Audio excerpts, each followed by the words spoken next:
Okay, here it is, my very last for I don't know how long manga DVD review.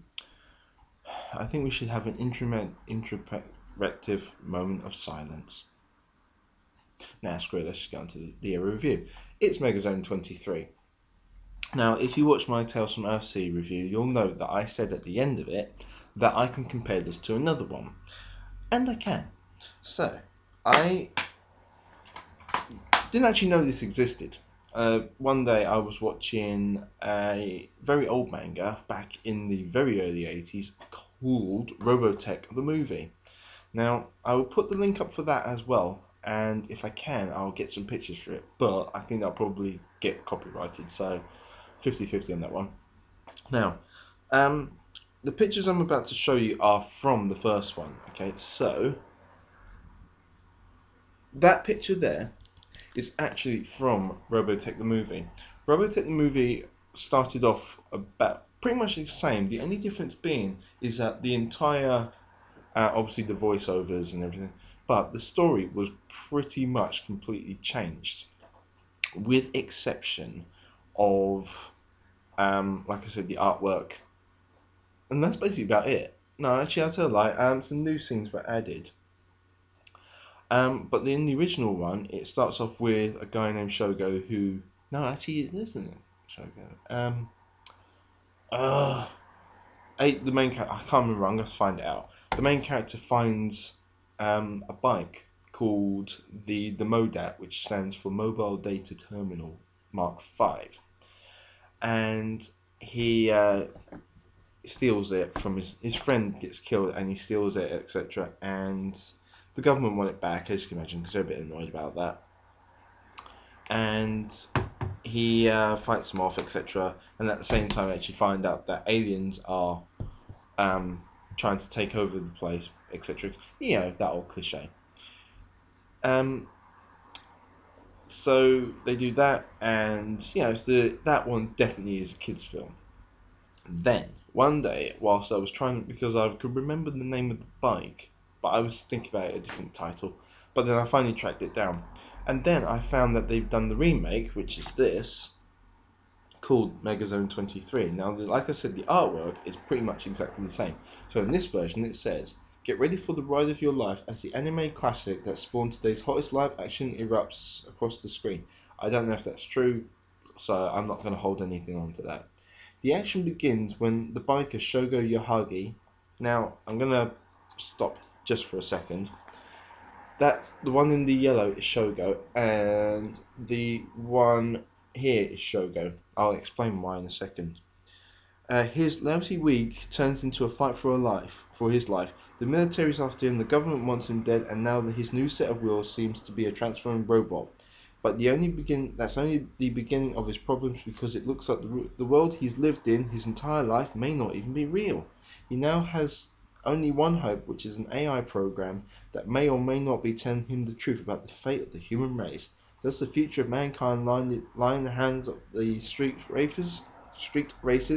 Find out in the Megazone collection. Now, the program that he's talking about is this one. It's called Eve, and the bike in it is called the Garland, not to be named with mistaken with Judy Garland.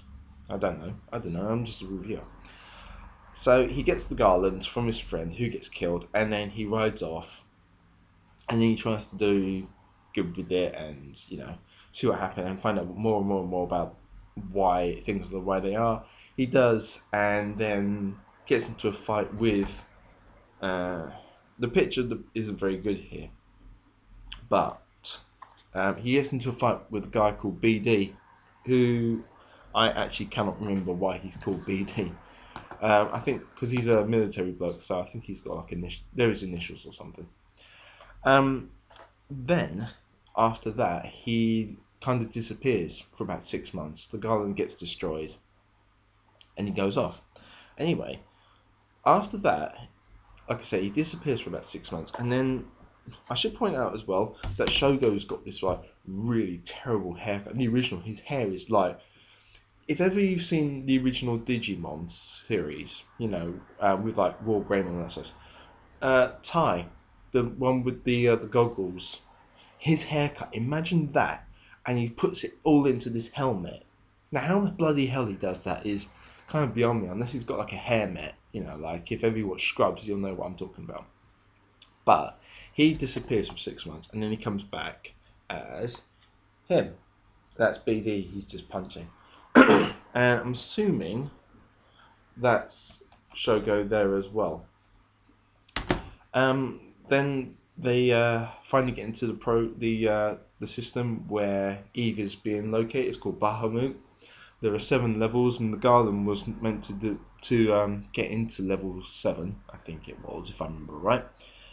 I don't really want to give away a lot of it because obviously, you know, it'll spoil it for you. But then after that, that they get the Proto Garland, which is the prototype one, which I have. I actually had the Proto Garland, but I had all the garlands actually, but they were like little toys about this big, so I gave them away as a Christmas present. Then there's one more episode, but it's kind of like a two-parter, which features the EX Garland, which I can actually show you, which is that one, and that's its pilot. That's a guy called Eiji Takanaka, who is this dude here, and the one in the green here. He's actually really bloody irritating, if I'm being honest, because he's got the worst voice. I mean, most of the time I felt dirty when I heard his voice the first time. I was going, no, it doesn't work. But I know why they've done it, because they just wanted some random person to fill in the space. The whole series overall, oh, and you see the original Garland, which looks nothing like what the other ones look like. I'm going to, like I said, include the link from Wikipedia in the comments below. Now, my whole thing about this series was I quite liked it. Otherwise, I wouldn't have bought it because of, you know, a waste of money. Let's try to see who the voices are. Doesn't actually have any of the voices on here, which I find really odd. I mean, I can tell you it's produced by ADV Films. That's about it, really. Yeah, it's a 3-part series, but the third part is split in 2 because it was quite long. It's worth watching if you're a bit of a mecha fan. You know, it's just that sort of stuff. I have actually included some snippets from the actual DVDs that haven't been blocked by YouTube, so they are on my channel. I will, if I can find the links for them. Actually, no, they are on my channel. I know they are. So I've put them into the playlist for all my anime clips. If I haven't, then I will do in a minute. But I suggest you check it out. And that, my friends, completes my manga collection.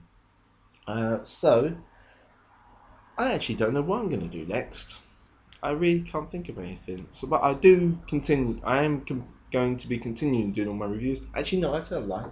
I have just received Skullduggery Pleasant Part 8, Last of the Dead Men, and I'm reading that, so I'm about a quarter of the way through, so I will be doing a review on that. But after that, I don't know what. Have you got any suggestions? Come on, tell me. Yeah, so do us a favour, come up with some ideas, send them my way. Also, for people who watch my video on Help Me With My Banner, if you go onto my YouTube channel, you'll find out that I've actually updated my banner with my new one, and my wife's friend's husband has very kindly managed to sort it out so it actually fits this time. So I'm going to be, as it says, doing what you know and love. I'm going to let you guess on what I'm going to talk about. Alright, I'll see you next time. Bye bye.